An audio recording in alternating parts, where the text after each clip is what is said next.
website, at least now through the election.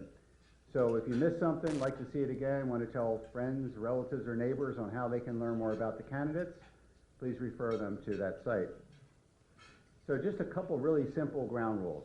One is, please, if you could turn off your cell phones or at least put them on vibrate, that would be appreciated. And the second, I think, is very important. I'd like to ask everyone in the audience to please be respectful and to save your applause and any comments you have until the end. This will give us all a better opportunity to evaluate the candidates based on their comments and responses. So please remember, this is being video recorded. Again, thank you all for being here today. Sit back and enjoy what's sure to be a very informative debate, and who knows, it might even get lively at times. That said, I'd like to bring up our candidates. Again, these were determined by random drawing. So Harry, Matt, Andy, and Vinny, if you could come forward. Thank you, gentlemen, for being here today.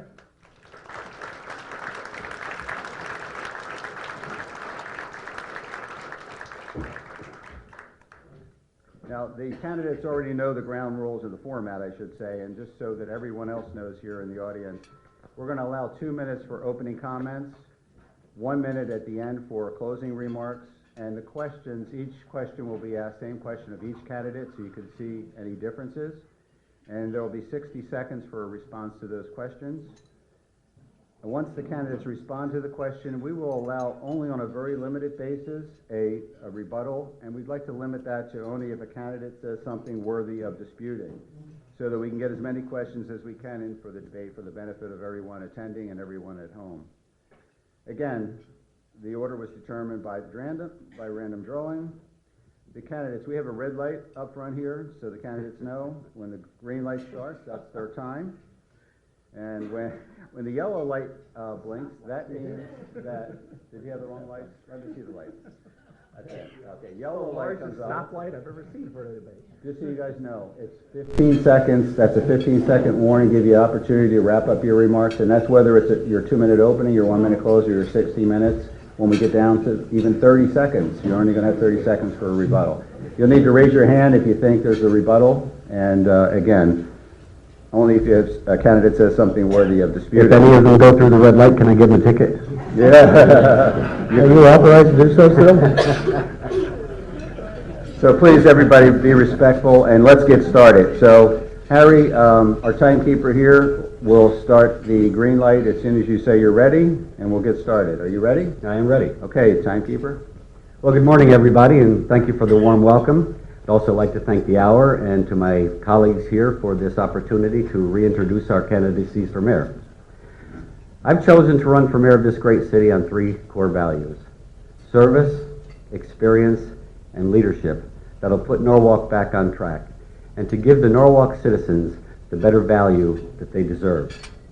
First, my life story has been one of answering the call to service. After graduating from Norwalk High School, I answered my nation's call to service by enlisting in the United States Navy. After serving 4 years and being honorably discharged, I answered my city's call for service by joining the Norwalk Police Department, a profession that I was very proud and very enthusiastic to start. I will always revere my years of service with the brave men and women of the Norwalk Police Department, and the 41 years that I served with them, 17 years as chief, and working with them was truly an honor that I will always remember.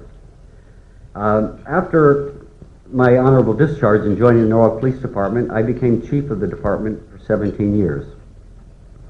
That experience has given me the opportunity to work with other members of the community in a greater capacity. I managed 17 multi-million-dollar budgets.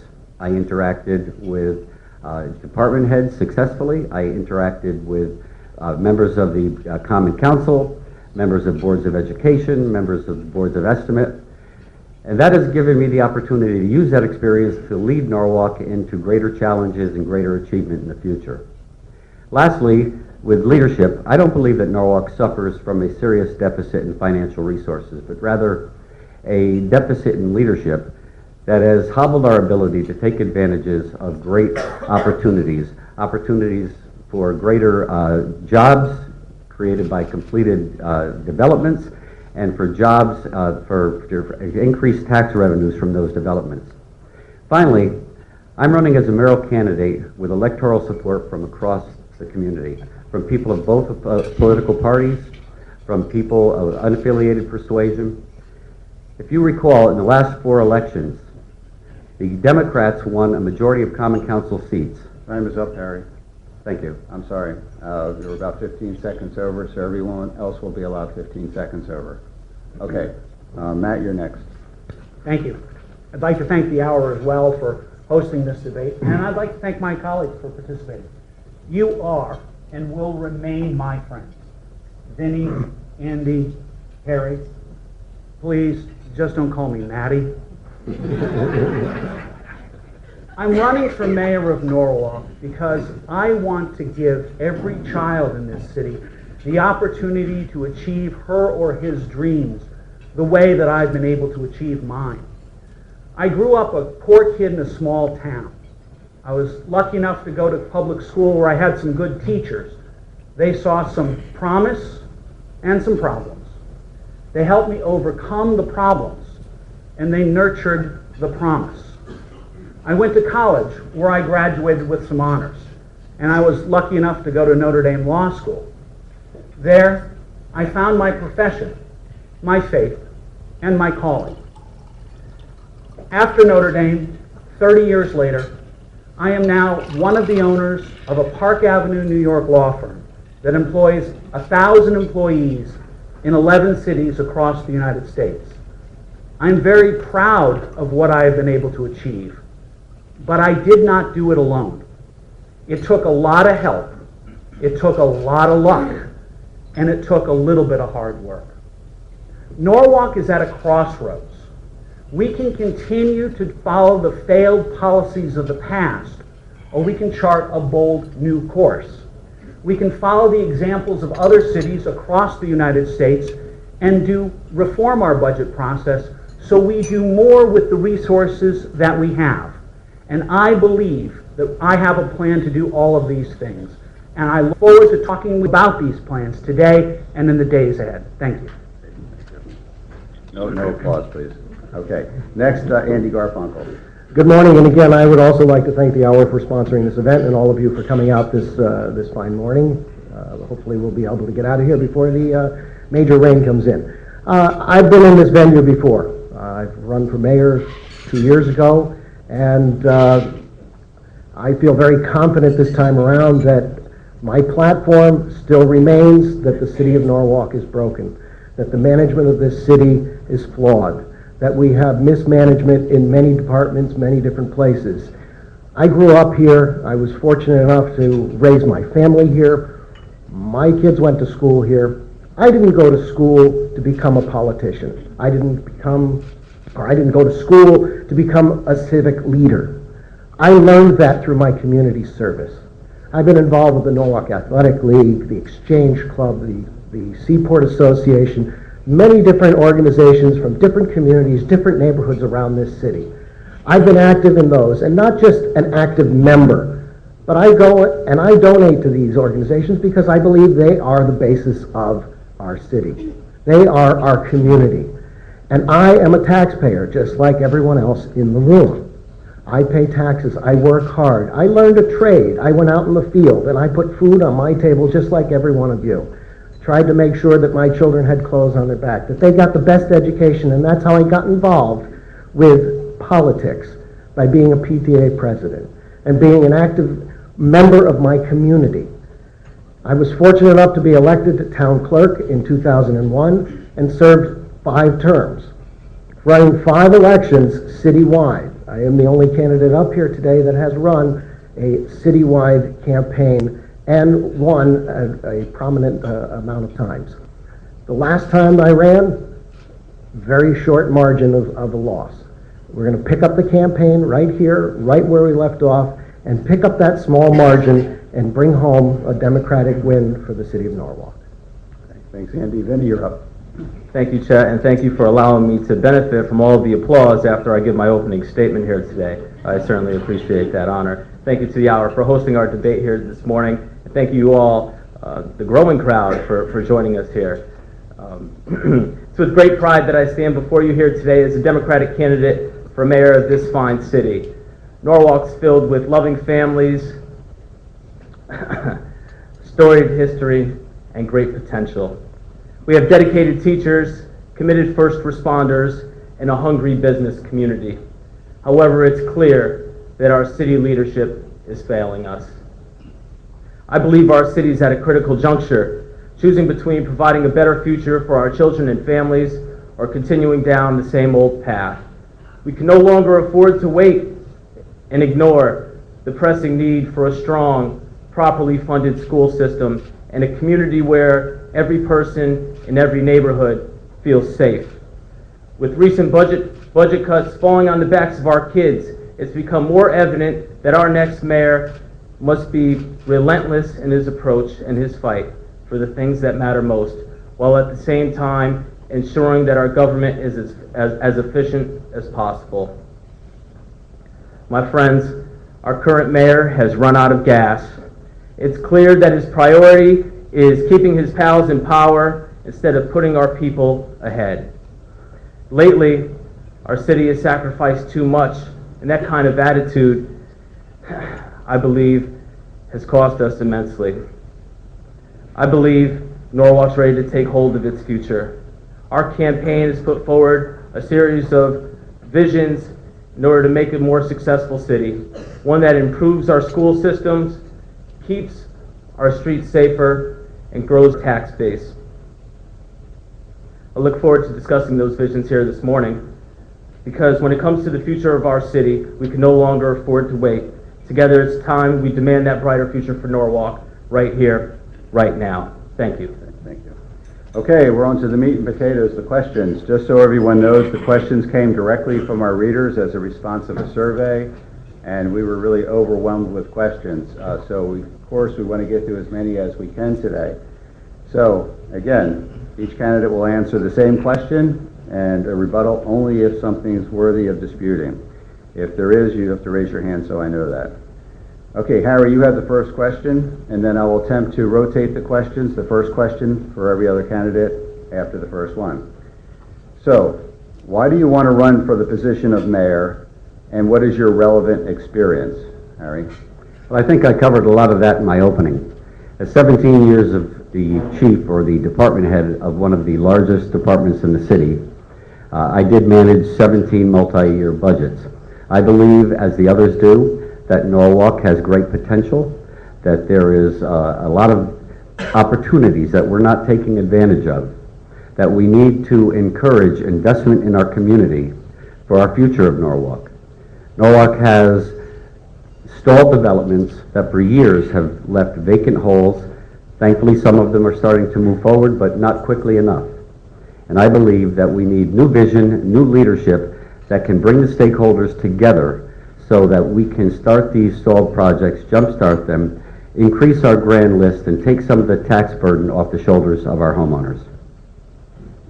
Thank you. Next, Matt, same question. Thank you. I think the thing that pushed me over the edge was the Board of Education fight last year, where the Board of Education ended up being $1.8 million in the hole because of mismanagement between the Board of Education and the City of Norwalk. We now know that the Board of Education underpaid the city's insurance fund by $1 million to $2 million a year for 4 consecutive years, and neither the Board of Education or the city noticed. Now, I'm a businessman. I've been a businessman for almost 30 years. When someone owes me $1 million, I notice. When they don't pay me, I really notice, and they never don't pay me 4 years in a row. That's what pushed me over the edge. And I decided that after 8 years on the council advocating for change, I needed to lead the change. There are fixes to these problems, and I have concrete plans to achieve them, and that's why I'm running for mayor. Okay, Andy?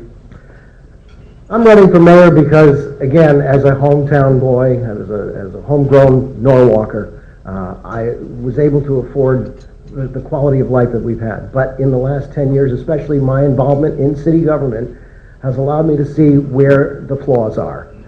I have the managerial skills of running a department and a multi-million-dollar budget as well, a staff there, and meeting the general public on a daily basis. That office of the town clerk is the country store of the city. That's where the citizens and the taxpayers come in to find out the answers and the solutions and the communication between the city and themselves. This is the leadership, again, with my community service and being out in the different communities and the different neighborhoods that this city has, the diversity of this city that I can represent and bring people to the table and have concise answers and solutions to the problems that this city faces. Okay, great. Vinny? Thank you. I decided to run for mayor because, frankly, there's too many people in our community that are struggling. There's too many people in Norwalk whose needs aren't being met on a daily basis, and I can look directly into my home when my wife, who's a public school teacher here at Cranberry Elementary, comes home and tells me some of the stories in her classroom daily. The needs of our children are not being met. And my experience, both professionally and from an education standpoint, have given me a great perspective on how I could lead this city on the very first day. I've been fortunate enough to dedicate the past 10 years, both professionally and through education, to public service. I've worked in the mayor's office in the largest city in our state, as well as the probate court there, helping people in need almost every single day. I've been in charge of economic and community development, bringing real jobs and real opportunities to the town of Monroe during my 4-year tenure there as well. I've had the pleasure of working alongside great leaders such as Congressman Himes and former First Selectwoman Diane Farrell, who've given me great inspiration to go out here and lead on the very first day. And with a master's in public administration and a concentration in city management, I feel prepared to lead this city on the very first day here in Norwalk. Okay, thank you. We're going to move to the second question, and Matt, you will be first on this question. What do you see as your top 3 priorities for Norwalk as mayor, and what strategy would you use to achieve each goal? In 60 seconds. That's what I was thinking. I believe the number 1 priority is budget reform. We need to emulate the budget reform tactics of other cities across the United States, like Springfield, Massachusetts, Baltimore, Maryland, Fort Collins, Texas, and Warren, Michigan. Cities, some no different than ours, so that we can reform our budget process to do more with the resources that we have. Number 2, we need to stop talking about the kinds of buildings we're going to build and start talking about the kinds of jobs we're going to create. Cities like Asheville, North Carolina, Boulder, Colorado, Beaverton, Oregon, that have adopted economic development plans that focus on growing entrepreneurs and innovators. And third, we have to use the power of information technology to make our government more accountable, more accessible, and more transparent. Those are the 3 top priorities of the McClave administration, and I have concrete plans to begin implementing on day 1 of my administration. Okay, great. Andy? Thank you. Top 3, I have to agree with Matt: economic development, education, and safety of our citizens. Economic development, as we look around the city of Norwalk, we see empty holes. This is not just an empty hole in the ground. This is empty holes in families, in homes, in businesses. We need to invigorate our city, bring in tax dollars through economic development. And it's not just businesses, it's not just big box stores, it is jobs, as Matt has said. We do agree on that. All of this bringing tax dollars in helps our education system. This is less of a burden that the taxpayers of Norwalk have to pay. Again, I'm a taxpayer. I don't want to see my taxes go up any more than any one of you. And of course, sitting in that seat in the mayor's office, I'm going to be damn sure that I'm going to do everything in my power to make sure that the taxes do not go up in Norwalk. And safety of the citizens, again, is another situation that we have to handle very, very delicately, but we have to tackle it very quickly and make sure that everyone in this city feels safe. And if that means bringing in outside sources such as guardian angels to make people feel safe, and they work within reason in our city with the law department, then that is what we need to do. We need to listen to our constituents. Okay, Vinny? You're going to find that many of us agree on the same issues here today. The question is going to be which candidate is going to bring the most urgency to the matters. So I would agree with my colleagues that economic development and growing our grand list and refining our development process is of utmost importance to let people in the business community know that Norwalk's ready to do business and we're ready to get your project in the works and on the ground in an efficient manner. Secondly, it's very important for me as mayor to advocate and cultivate a first-class education system here, bringing stability to our school system and making sure that Norwalk's going to be known for in the days to come for having a first-class education environment. No matter where you live in our city, you can get a great education. And lastly, it's imperative that every person in our city feels safe. We have crime that's riddled throughout our community, and it's time for somebody to stand up and fight on behalf of those people. I plan on being that candidate, walking alongside our police officers in the community to make a better place here in Norwalk. Okay, great. All right, Harry, you're next. I agree. We all believe the same things are flawed in Norwalk. 1, economic development. 2, education. 3, crime. And I could add a 4th, civility. Economic development, we need to take the burden of taxes off the shoulders of our taxpayers. In Norwalk, it costs 32% more to live than the state in Norwalk than in the state average. Yet the median income in Norwalk is only 6% higher. That cannot continue. Education, it's sinful that in Norwalk, a city that struggles, we only get $930 per student in educational cost sharing, and that's not really going to change anytime soon. So we need to find proper funding for our education so that people start coming back to Norwalk to send their children to our schools instead of leaving Norwalk to go to schools elsewhere. Crime, you've heard me say it, folks, you cannot arrest your way out of a crime problem. You have to provide opportunities for young people so that they have alternatives to crime and gang life. I've been meeting with the trade unions to talk about apprenticeship programs for the children who can graduate high school but maybe can't go to college. We need to give them the skills necessary to enter the trades. Okay, thank you. Andy, you're next. You're first, I should say. How do you differentiate yourself from the other 3 opponents? First off, I have the experience of running for this position once before. I think picking up the ground where we left off a year and a half ago is a big plus to my campaign, to the Democratic Party. And it's not just the Democratic Party. There are more than just 2 major parties in the city of Norwalk. Again, communities, neighborhoods, cultures, working together, forming solutions, listening to the other person's side of the table before decisions are made. It's open policy, it's communication, and what differentiates myself from the other members is that I've done this before. I have the experience of being out there in the public and being in organizations, being in leadership roles that uniquely divides me from the others. I'm also, at this point, I have nothing to lose in this campaign. I lost my career last time. I'm going to go for broke this time. We're going to have some policy changes that are going to be revolutionary to the city of Norwalk. Okay, Vinny? Thank you. Yeah, what differentiates me from my other colleagues really is that, I don't owe anybody anything here. You could count on the very first day of a Manjikopra administration, we're going to have a fresh start and the fresh start that the folks here in Norwalk deserve.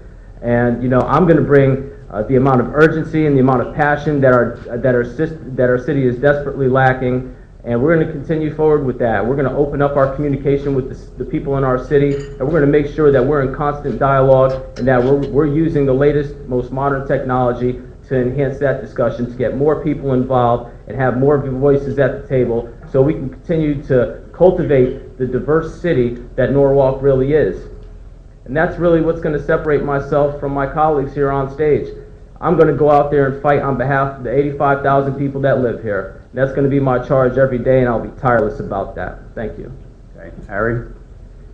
What differentiates me is I have not been in the political arena before. So in reality, I am that breath of fresh air that Norwalk needs. But I have been in the trenches. I've been in the Emergency Operations Center when it's been snowing or flooding, and I've had to make the hard decisions that had to be made to determine what resources to deploy and where to deploy them. I believe that that has given me the experience to lead this city. As I said, I've been in charge of one of the largest municipal police departments in the city of Norwalk for 17 years. I also have been out in the public on a regular basis. When I was the chief, I started a Meet the Chief program where once a month I would go out into the community, meet different people, and for once listen to what they had to say. Not telling them what they need, but asking them what they need and then delivering. So I believe that I am that breath of fresh air, that accessible person that Norwalk needs. Okay, Matt? Thank you. No one should doubt the passion, the dedication, or the goodwill of any of the men who stand up here. But the issue is who has a plan and who has a record of experience to accomplish the things they say they want to accomplish.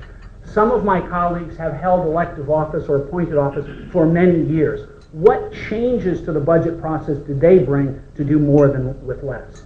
Some of my colleagues have held other positions. The question is, who has a plan to accomplish those things that we say we all want to try to achieve? That's what makes my candidacy different. Running for office is different from leading. You can run a campaign, but who's going to be in the mayor's office with concrete plans on day one? And I believe that I have outlined in very detailed ways what a McClave administration will do from day one to change the trajectory of this city. Okay, great. Next question, and Vinny, you're first on this one. The Norwalk Democratic Town Committee voted to ask each candidate running for office to sign a document to remain true to the principles of the Democratic Party. Did you sign it or not? And if so, why? And if not, why not? Sure. Yes, I did sign that pledge to the Norwalk Democratic Town Committee. It really wasn't a pledge. All it really was saying that you're going to do what you say you're going to do. And I was happy to sign on to that because, frankly, the Norwalk Democratic Party has had a void in leadership for a very long time, frankly, for decades. And when I got involved in the Norwalk Democratic Party, it was in a minor degree of shambles to a certain degree. And over the past handful of years, we've helped rebuild that party to be a credible organization because we have standing in the community. We have an obligation to the citizens of Norwalk to put forward strong candidates that are going to do what they say they're going to do. And I was happy to sign on to that because I believe in the Norwalk Democratic Party. I know we're here at the Norwalk Inn today, but I believe in the Norwalk Democratic Party, and I believe that I am the best candidate going forward in this Democratic primary potentially. So I was happy to sign on to that, and I'm happy to lead. I will be the leading Democrat for our city and our party if elected mayor. Thank you. Okay, Harry.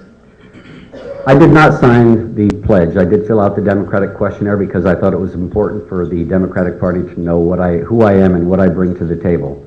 I did not look at it as a pledge. I'm not sure exactly what it was, but I felt my allegiance, my loyalty are to the people of Norwalk, all people of Norwalk, not just to a particular party.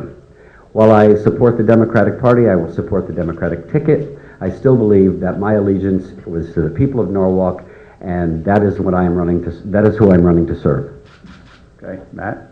I did look at it as a pledge, and I take my pledges very seriously. I've taken 3 pledges in my life. When I became a lawyer and when I was admitted to practice before the Supreme Court of the United States, when I was elected to the Common Council, and when I got married. Some of those pledges are harder to keep than others. The marriage one is the toughest. Love, no problem. Honor, no issue. Obey, kind of hard. I look at those pledges as being serious commitments, and I take my commitments seriously. If I'm privileged to serve as mayor of this city, I will represent all of the people in this city, and I will remember all of the people in this city, those that voted for me, those that vote against me, and those who don't vote at all. I've been a lifelong Democrat, and I follow the principles of the Democratic Party with my words and with my deeds. I think that should be good enough. Okay, thank you. Andy. I too refuse to sign the pledge, feeling that, again, like Matt says, I've signed several pledges in my life or agreed to several pledges, marriage being one, and several other trades that I've taken on.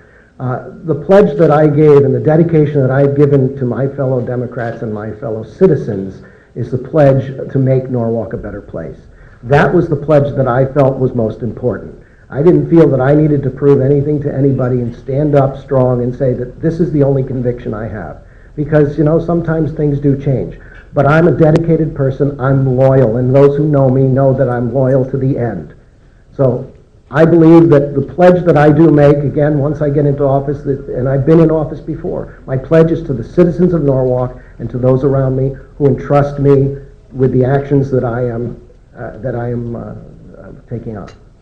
I had a hand raised for a rebuttal from Vinny, so anyone else, I'm sorry, since he's getting 30 seconds, anyone else that wants to use it just for a rebuttal purpose can? Thank you. Just quickly to add, Not add, I'm sorry, it's a rebuttal. just to rebut quickly, the reason why I signed on to that, I certainly am looking forward to representing every single person here in Norwalk, all 85,000, Republican, Democrat, unaffiliated, non-voters, kids, seniors alike. However, leaders lead, and it's important to recognize that the Norwalk Democratic Party is important and that we do have a commitment to that as elected officials or people pursuing office, and I'm committed to that organization and making it grow and making it better, because that's what leaders do. They make people around them serve better. This actually, next question will handle that. Anyone else wants to deal with that. It says, since you are vying for the office as a Democrat, please tell us what being a Democrat means to you and how this will affect your decisions as mayor. I think it dovetails very well. So we have Harry first on this one. Running for elected office is not something that I took very lightly. I believe in the principle, and as corny as it may sound, I believe in a principle of government of the people, by the people, and for the people.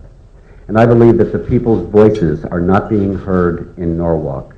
And I believe the democratic principle follows those ideals of government of the people, by the people, and for the people. I've been out in the community and spoken to so many different people who feel that they have no voice, that they have no representation.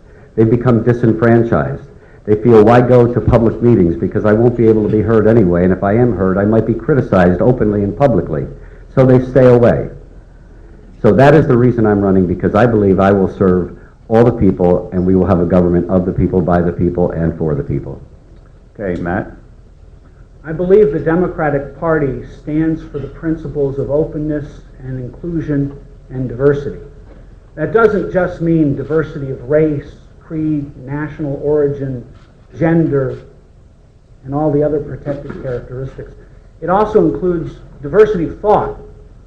And I believe government, a democratic government, has to make sure that it protects the rights of all persons, that it helps to level the playing field. But the fact is that we have some people who need a little help once in a while. That's a collective society, and I think the Democratic Party stands for that. But I also don't believe that you must be fiscally irresponsible in order to be socially progressive. And my candidacy represents social progressive thought and fiscal accountability and responsibility. Okay, Andy? When I became active in civic, I gotta say, situations that my neighborhoods or my PTA members came to me with, I sought out the different parties in the city of Norwalk and looked into the values, the core values of what the principle of those parties stand for.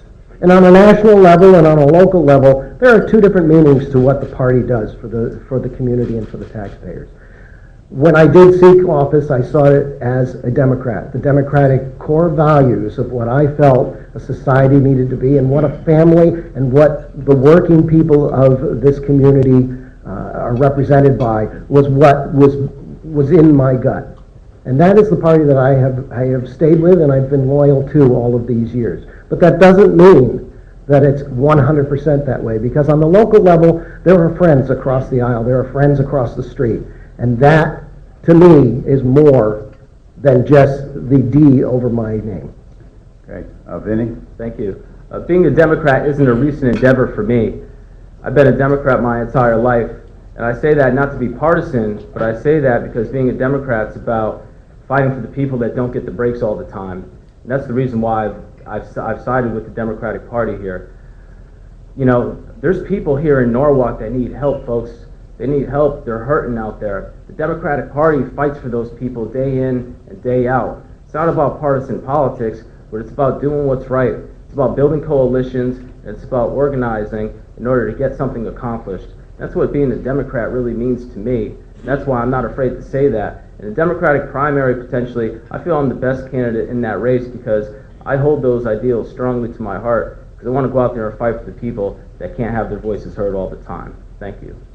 Okay, new question, and Matt, you'll be first on this one. If you are not nominated by your party, are you committed to seeing this race through to a primary election? Yes. Okay, time is up? No. Anything to add? Nope. Okay. Then we'll get some more questions. Okay. Andy? I'll use up just the same amount of time, yes. Okay. Vinny? I won't say yes, but I'll say absolutely instead. How about that? Okay. New word. Harry? Absolutely. Okay, The password. that's good. Can I rebut that? No. Just wondering how Okay. made up some time. This next question will go to Andy first. Sure, I got that easy. Name, you're going to miss the question. I'm sorry. Name two major issues of negative perception of the city and describe what you would do to counter each perception, or alternatively, you could answer, what are the current challenges that Norwalk faces? Are you personally best suited to resolve, and why?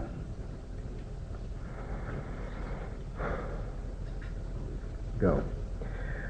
Two major perceptions. One is that the city doesn't answer to the constituents' needs. And two, that the school systems here in Norwalk are horrible. Those are two major perceptions that are incorrect. This city does have some problems. There are people that are moving out of town because they don't believe that they can afford to live here anymore. The housing market has become stagnated. The tax dollars have gone up. This is forcing seniors out of Norwalk. This is forcing young families out of Norwalk. The perception that Norwalk is a problem or that the schools are a problem, you know, some of that, there is a little validity to that, but not what the public perceives. We have some good, dedicated teachers in our school system that are working very hard to teach our students, our children. But there has to be a partnership between the parents, the educators, and the administrators in order to solve this problem. Okay, Vinny? Sure. You know, one negative perception that really hurts our community is that we're not friendly to business, that our development process is too cumbersome, that our department heads in that process don't speak to one another. That's something that radiates throughout the business community and throughout the development community as well. And that's something that I plan on changing day one in my administration by making a fast approach to make sure that we have somebody in charge of economic development for our city to help streamline that effort. The other perception that hurts us tremendously, as Andy said, is our education system. Right now we have more people trying to get out as opposed to trying to get in, and it's one of the driving factors behind that is because people don't trust the kind of education that they can get in our school system. We have realtors saying that, we have people saying that, young families, older families, and everybody in between. It's time for us to step up and start advocating tirelessly, like I plan on doing in my administration, to let people know that Norwalk's ready to cultivate a first-class learning environment for our kids. Thank you. Okay, Harry? Thank you. Again, some of these things go back to what we've spoken about already. Cities don't have the luxury of having one or two major issues. Cities are facing some extreme challenges in this economic downturn. But I think the greatest one we have to focus on, again, is economic development, bring in mixed developments that bring in density so that we have walkable cities again, so that people so that the developers build their own customer base by people living upstairs and being able to to do their shopping downstairs. The other thing is the Board of Education or the educational environment. Again, we do have a good school system. Could it be better?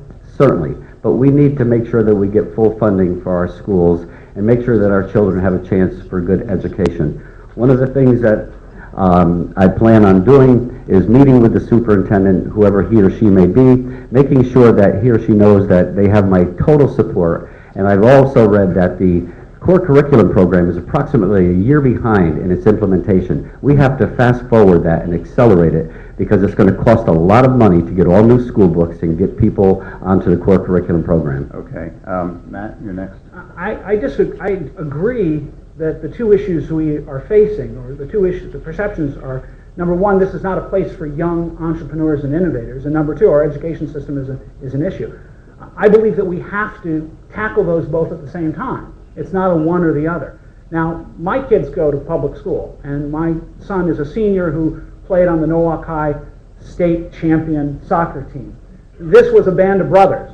The diversity of our community was represented in the diversity of that team that conquered all challengers.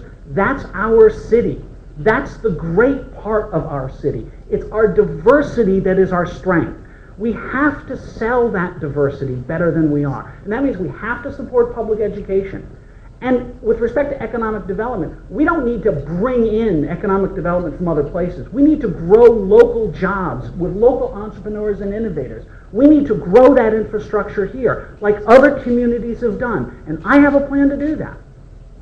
Okay, thank you. Next, we have Vinny, and the question is, what is your 60-second commercial for businesses looking to relocate here? So do I get to be on that commercial?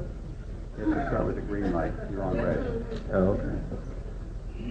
Yeah, so the great thing about Norwalk is we do not have to reinvent the wheel here. We have such great community assets, from our harbor to our river, to some of the great opportunities that we have all about our city.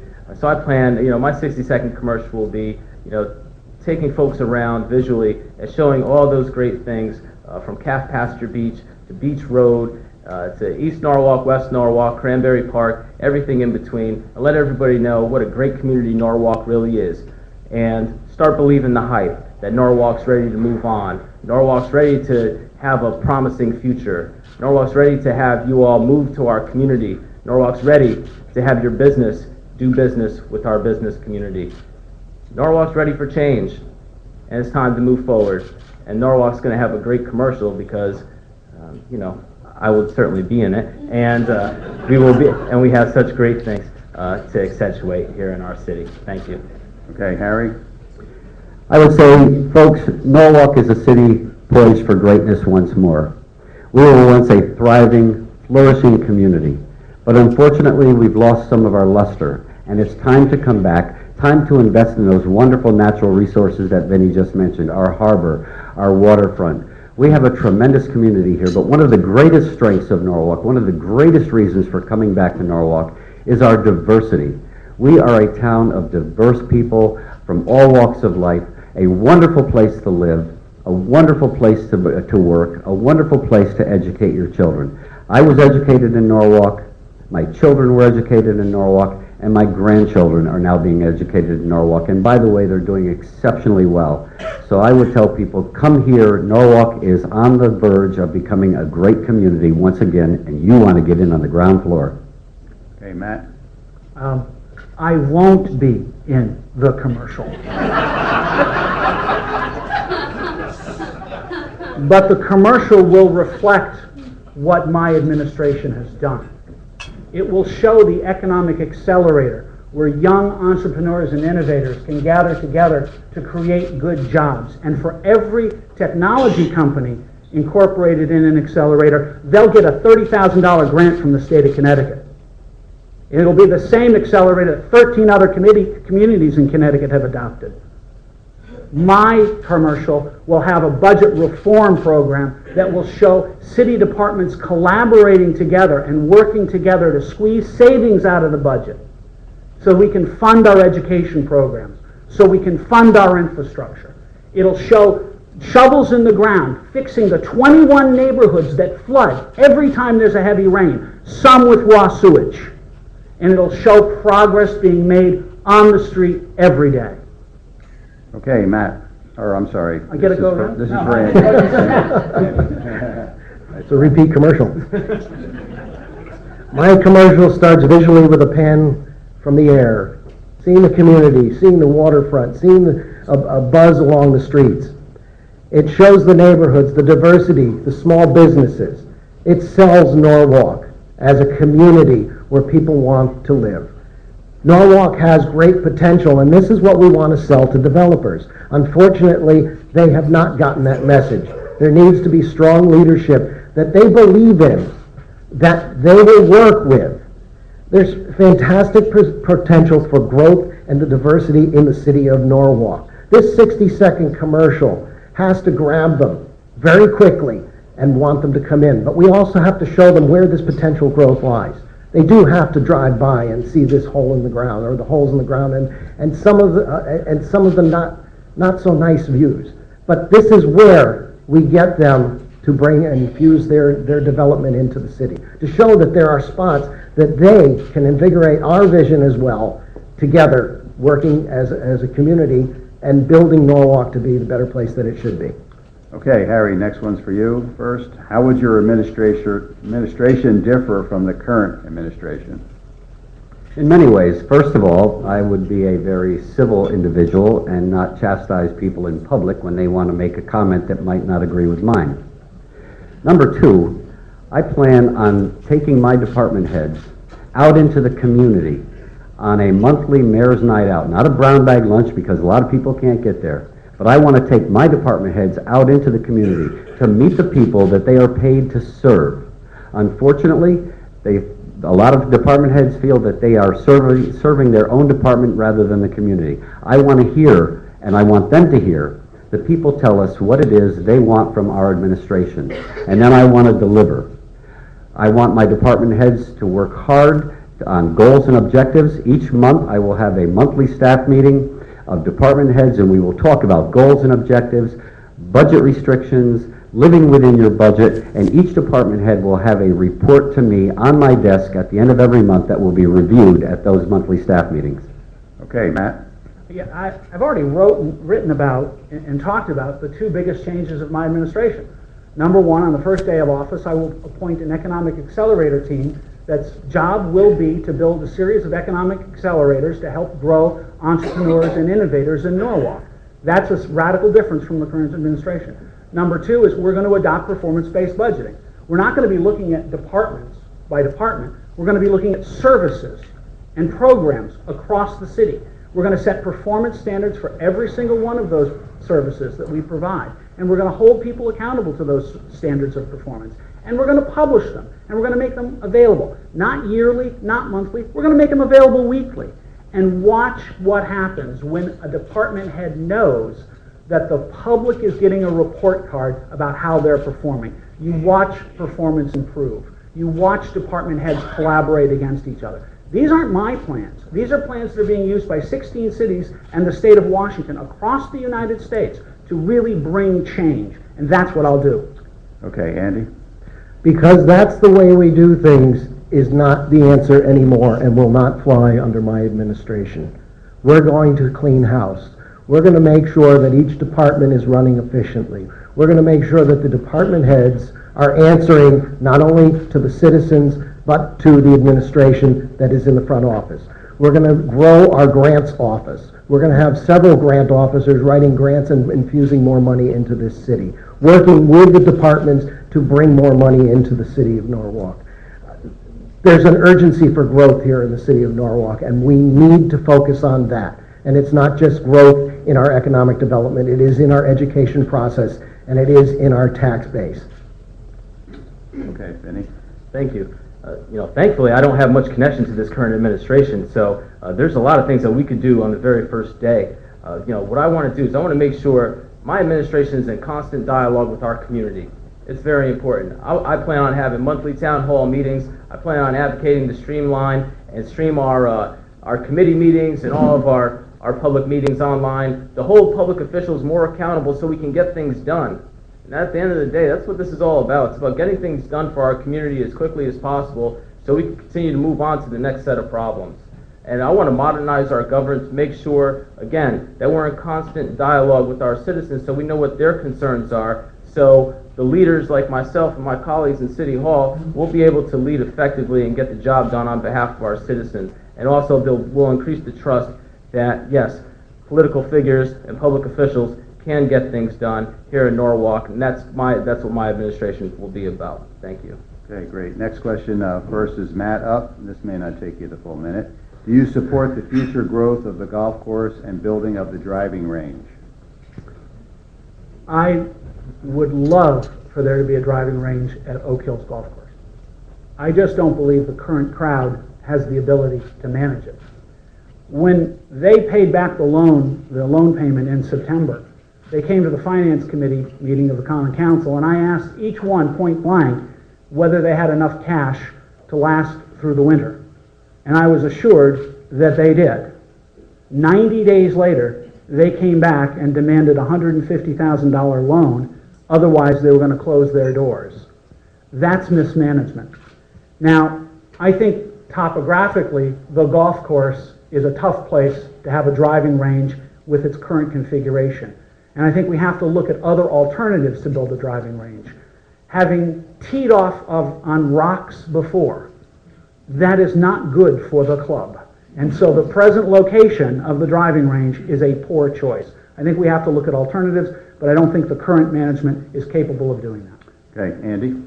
I agree, the current management is not, and they're spearheading a plan to blast through a wooded area and rock to put in a driving range. We already have an existing terrain that can suffice for a driving range. I'm at 100 full support of a driving range here in the city of Norwalk. It's a great asset to have to the golf course. The first tee alone could be a driving range there. Moving the first tee over to the practice range, and then moving the practice range over to the area of the park that's already been established years ago for a practice range. It's all right there. It's re-landscaping. It's moving. If you may cut down some trees, but you're going to plant some more trees in their place. It doesn't mean we have to move the entire earth to put in a golf range right now. And unfortunately, that's the way this current administration is going. It's bulldoze through and get it done. We don't have to do it that way. We look for other examples. We look to other places that we can work, and it's right there in front of us. We need to accept that. Okay, Vinny? Look, this current administration has set forth on the path already to build the driving range at Oak Hills. So I plan on supporting that, as I will have not much choice. There's no sense of thinking backwards and looking at the past. However, I will be seeking some resignations from that board, because I do believe that there has been some mismanagement and that it is time to move on at Oak Hills, because it is such a great community asset to us here in Norwalk. To have a public golf course in our community, it's a great enticement for people in the business community to utilize every single season.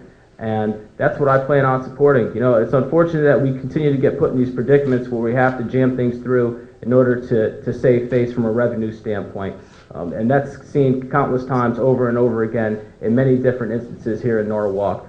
So I plan on supporting the driving range. I do hope that whatever trees that they take out, whatever wildlife they harm in the environment, I do hope that they can plant those trees around the community as well. Thank you. Okay, Harry? If you ask 1,000 golfers if they want a driving range, they're going to say yes.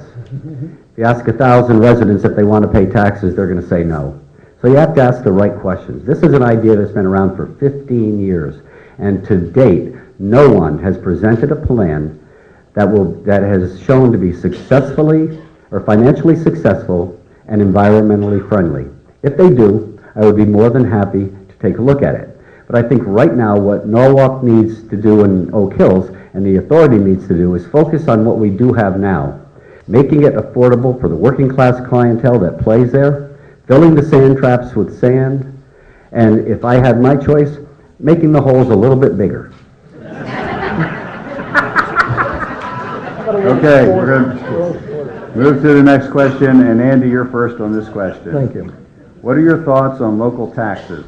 As mayor of the city, do you have any plans or ideas on how you could lower our property taxes and live within our means as to ease the burden on the economically hard-hit taxpayers?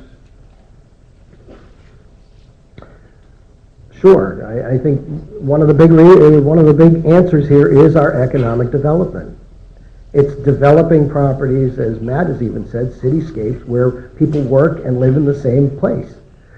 This is going to invigorate our tax base. This is going to bring in businesses. It's going to bring in workers. It's going to bring in families here. It's going to even out this level field for us, for all of us, not just certain individuals or certain parties. This is going to work for the city of Norwalk, for all of our taxpayers. Again, I'm a taxpayer. I don't want to see my taxes go up anymore. But what we have to do is get out there, sell our city to those that are out there and say, this is the place you want to be. But we also have to build that city and develop that city so that we entice them to come here. That is going to help our tax base. We can't do it without that. Again, also a grants department for the city to assist the departments in finding funding that's out there and developing a partnership with corporations that can infuse money into the city as well for programs. Okay, Vinny? Thank you. Certainly as a homeowner and a small business owner here in Norwalk, believe me, I get it. Nobody wants their taxes raised. But my goal is, I want to make sure that people here in Norwalk feel better about the taxes that they are paying. And certainly we don't have that right now. People just think it's kind of going down the black hole a little bit. And we need to change that perception because, let's face it, taxes are something that are going to be somewhat of a constant here, no matter if they fluctuate a little bit up or down. But we do need to make sure that we're doing everything that we can to diversify our grand list and attract more people here to spread out the burden on everyone else as well. And one of the main components, one way that we could do that, which I haven't brought up, is a comprehensive legislative agenda that starts from the mayor's office in City Hall. So we let the folks know up in Hartford that Norwalk deserves better than the shortchanging that we've been getting for years. We get screwed worse than anybody else here in the state. And it's time that we change that reality and we go out and we start advocating for our community tirelessly with the comprehensive legislative agenda from the mayor's office. Thank you. Okay, Harry? In the year ending, the fiscal year ending in June of 2012, Norwalk home values had decreased by 11.2%, the worst in Fairfield County and the 13th worst in the 169 municipalities of the state. Norwalk taxpayers cannot stand another tax increase. We have to tighten our belt. We have to, again, like we've all stated before, grow the grand list so that the tax burden is spread across commercial development and homeowners equally, and it's not overly burdensome to the taxpayers, the homeowners who have to live here and who sometimes may want to leave, but they can't sell their home because of the decline in property values.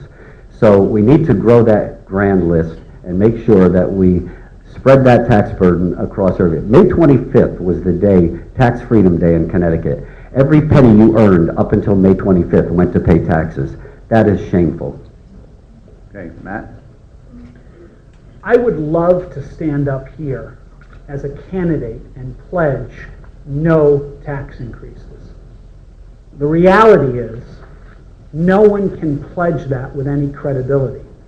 And you can't make that pledge at one hand and talk about all the things you're going to spend money on the other. The reality is that I've presented a plan to try to manage tax increases through performance-based budgeting and budgeting for outcomes. Norwalk will spend $350 million this year between its operating and capital budgets. And it spends the money the old-fashioned way. It takes what we spent last year, it adds to it 3 or 4%, and then it spends the rest of the budget process trying to make the math work.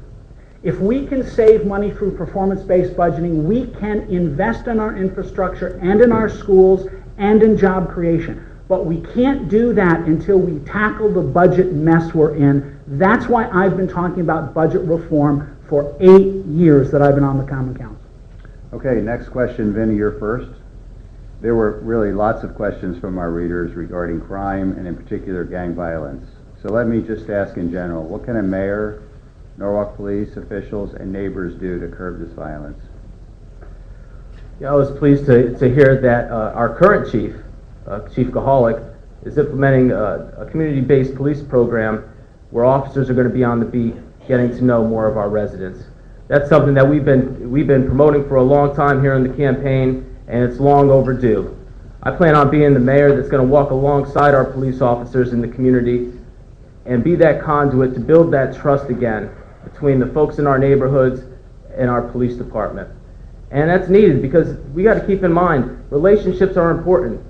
Human beings it's all reciprocal and it's all based upon the relationships and the trust that we have with one another. And that's what we could do to curb the kind of violent activity that's happening here in Norwalk. Another thing that I pledge to do is we need to have positive opportunities for our kids. That's why I pledge to bring a Boys and Girls Club once and for all to here in Norwalk because it's long overdue as well. It's time for our kids to have opportunities to succeed, and a Boys and Girls Club is a great, trusted entity that we could bring to Norwalk and make that happen. Thank you. Okay, Harry? Well, in all due respect, we've had community-based policing and we've had foot patrol and bicycle patrol since the early 90s. And the officers are out there meeting the public. I was at a meeting last night and somebody told me, you know what? Norwalk police officers are the friendly and most accessible police department in all of Fairfield County.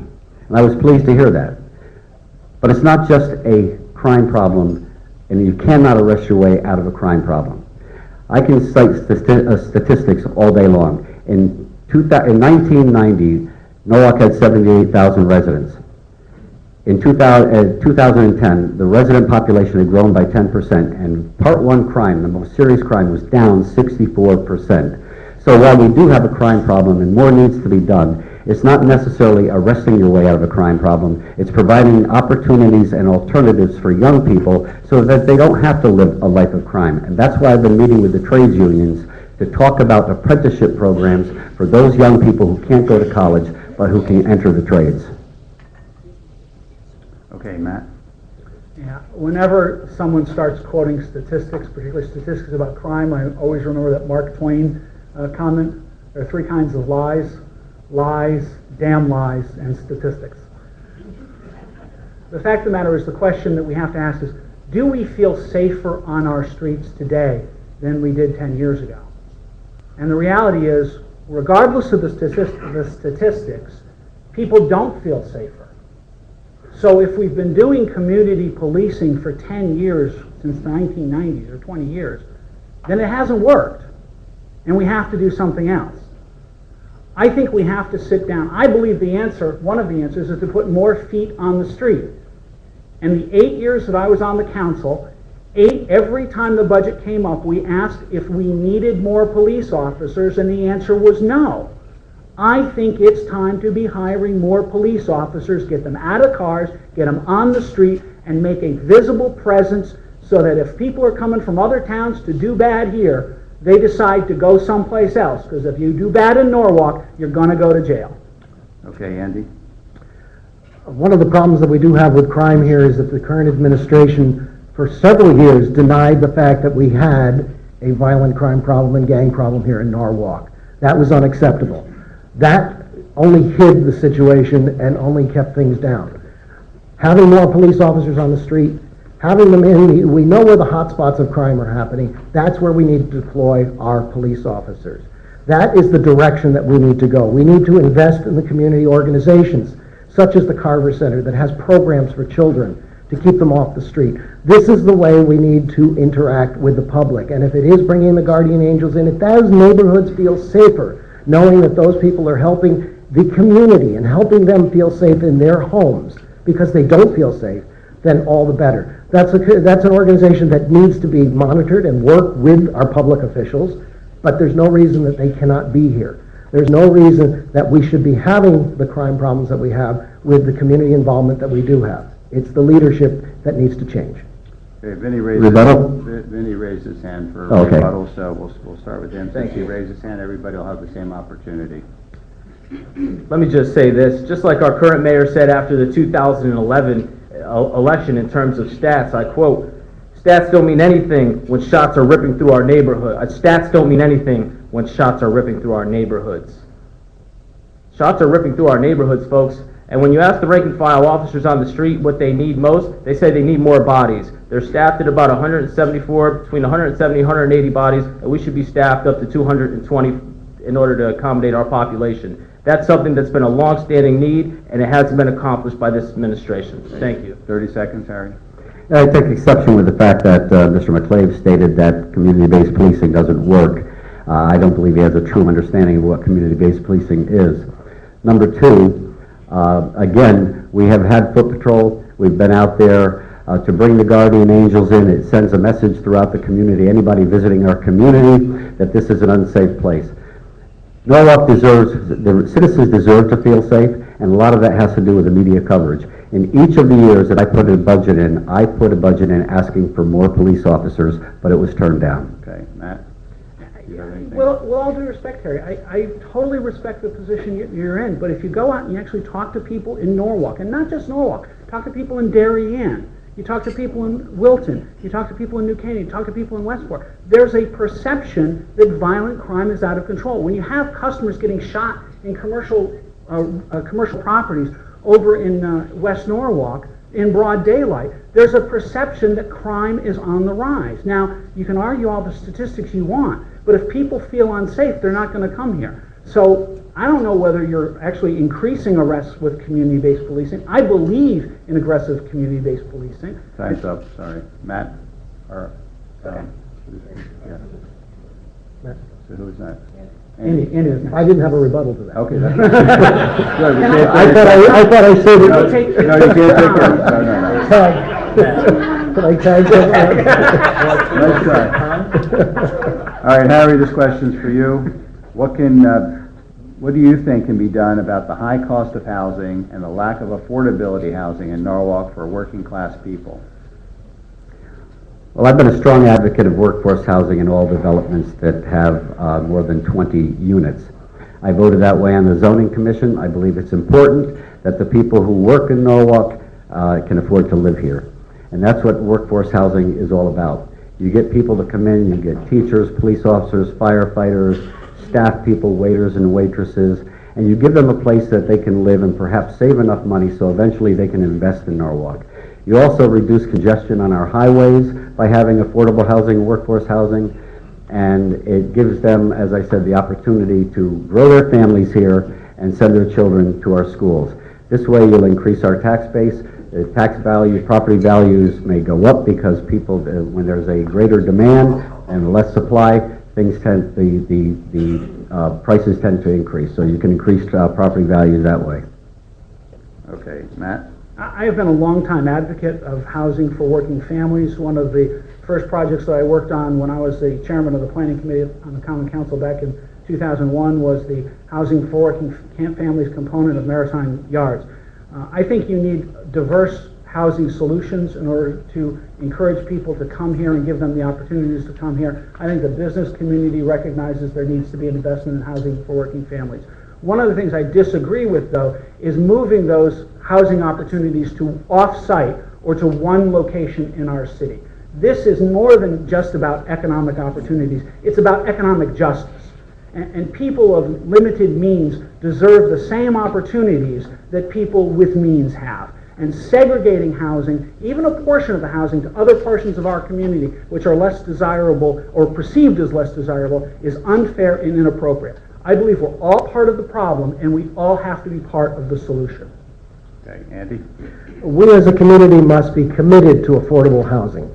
We cannot sustain this city with the housing costs that we have. When developers do come in and are putting in housing units, affordable housing units within their projects or within their programs, we must stay committed to the goals that and the objectives that they must uphold to. And I agree with Matt. We cannot put off-site housing units. We cannot segregate them to small areas of the city.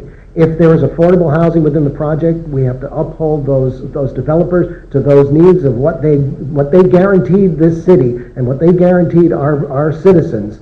They must come through, and there is no second chance. There's no second coming to say, it's just not as affordable as we thought it was going to be for us to do this project. No, this is the project that you started with. This is the project that we're going to see come to fruition.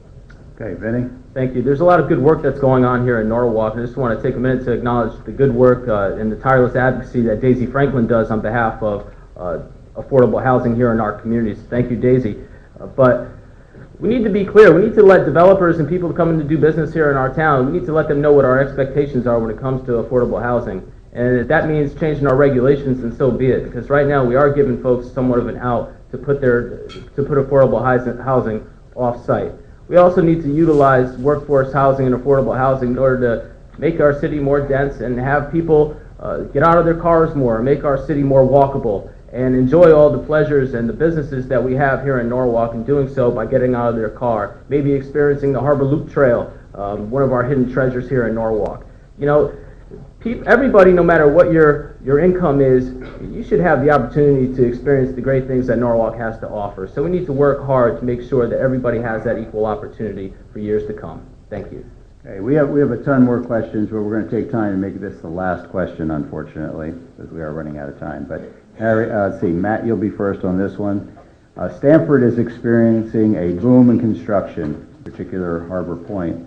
They have a lot of projects in all sizes and types that are moving forward without any delays. On the other hand, Norwalk's developments have been stalled for years. Why is this the case, and what are the candidates' plans to move these projects forward? Matt. Thanks. That's an incredibly complicated question, in large part because it deals with the economic disparity between construction in Norwalk because of land costs and acquisition costs and infrastructures, and the economic infrastructure that's already been created in Stanford and its access points.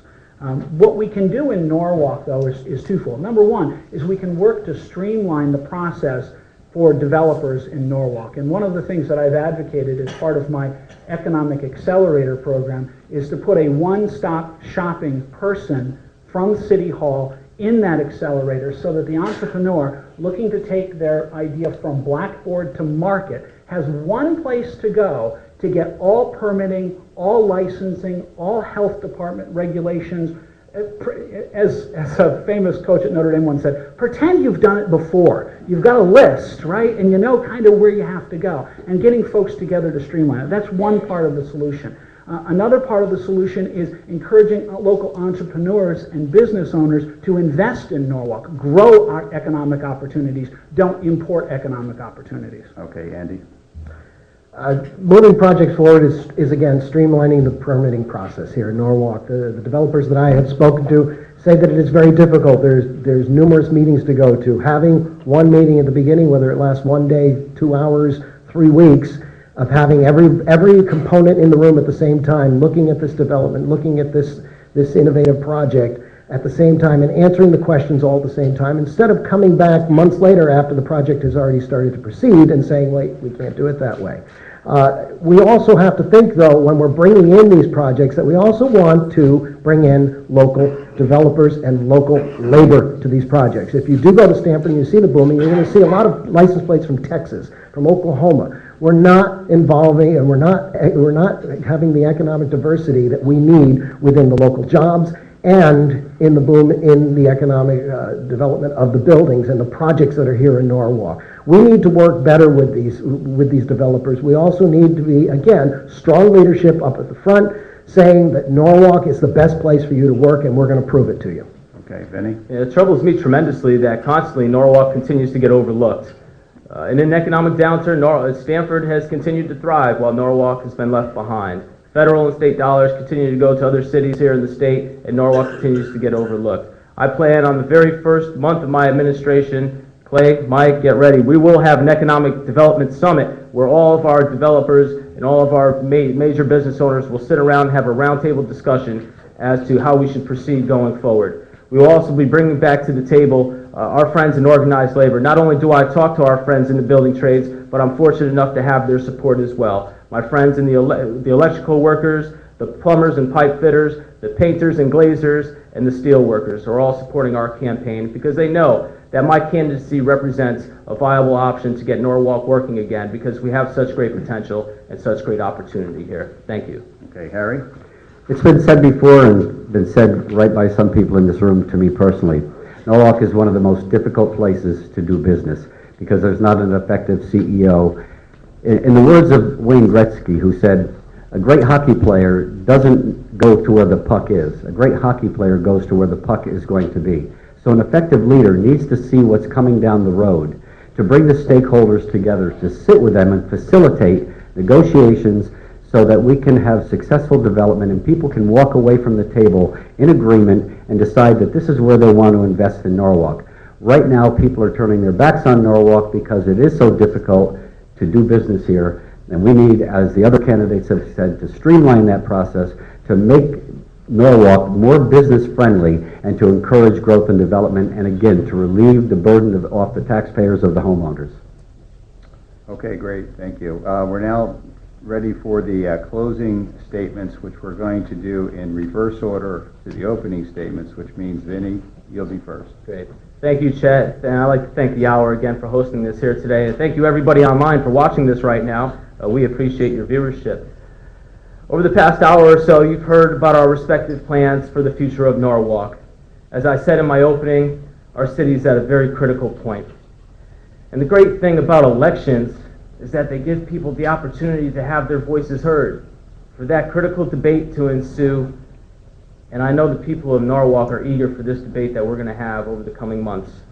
We have an opportunity to change the course of Norwalk so it can lead us to a more prosperous future. We can collectively say in this election that the same approaches to the same problems by the same people just isn't going to cut it anymore. It's time for Norwalk to have new ideas, a new attitude, and it's time for Norwalk to have new leadership. But this election isn't about one candidate. It's about a collection of people in this big city. It's about improving our school system, making our streets safer, and improving our economy. In this election, we could change the outlook on our community and the promise for our future. I ask you to join me in that challenge and support me in this election coming up. Thank you very much. Okay, Andy, you're next. Thank you. Again, I would like to thank the hour readers for their questions, for all of you who have joined us here this morning. Norwalk needs change. Norwalk needs change now. It needs it very quickly. Together up here you see 4 candidates. Together, combined, we make one fantastic candidate up here. And it's unfortunate that we cannot put this together a little bit quicker. But our goal is to get into office and change the direction of how Norwalk works. I've been there before, been there very close. We just need to pick up that torch and go just a little bit farther to win an election, to win over the city of Norwalk. This is not just a win for me. This is not just a win for the Democratic Party. It's a win for Norwalk. It's a win for the citizens, for the children, the senior citizens, those who own houses, those who rent. I represent all of Norwalk. I represent the taxpayers, as I did in the town clerk's office when I first took office. I looked at that office, and I looked at the services that were provided there. How did I not like the service? How can I change things for the better, to make things streamlined, to make them work better, and to listen to my constituents? I will do the same as mayor. Thank Okay, you. Matt? Thank you. When I announced my candidacy, I said I was going to be a different kind of candidate and I would run a different kind of campaign. I believe in the power of ideas. We don't need another nice guy who will promise to do better or offer vague promises about what they're going to do without a plan and an explanation of how they're going to do them. I have a plan to reform our budget process so we can fund our education programs. I have a plan to build economic accelerators to encourage entrepreneurs and innovators to grow good jobs for the 21st century. I have a plan to build a vibrant, bold cityscape that reflects our diversity, our heritage, and our culture. And I have a plan to make our government more accessible, accountable, and transparent. I like my colleagues, but I have the experience, the ability, the integrity, and the vision to do the things I say I can do. And together, we can build a better future. We can build a better community. We can build a better Norwalk, brick by brick, block by block, and child by child. Thank you. Okay, Harry? We are at a fork in the road, and unfortunately, like Yogi Berra might say, when you come to the fork in the road, take it. Well, we have a choice to make. We have one fork that leads to the status quo, stagnant development, lack of growth, lack of vision. We have another road that we can take together that will bring Norwalk back once again to the thriving, flourishing community it can be. We all have platforms. We all have ideas. Many of them are the same. Some of them are different. I believe that I have the experience after 17 years as leading one of the largest departments in the city of Norwalk, managing multi-million-dollar budgets. I have the leadership, the proven leadership, to show that I can make the tough decisions when they need to be made. And I believe I am that person that has the electability that Norwalk needs from support from all aspects of the community that Norwalk needs, so that we don't need to say next year, well, in the last 5 elections, the Democrats took a majority of the council seats, but they lost the mayor's office. I thank you for your time today. I thank you for your attention. I will work hard to earn your vote. I don't expect it. I expect I have to earn it. Thank you. Okay, thanks to each of the candidates for being here, for sharing their platforms and visions with us. Now would be a great time to give them all a nice round of applause.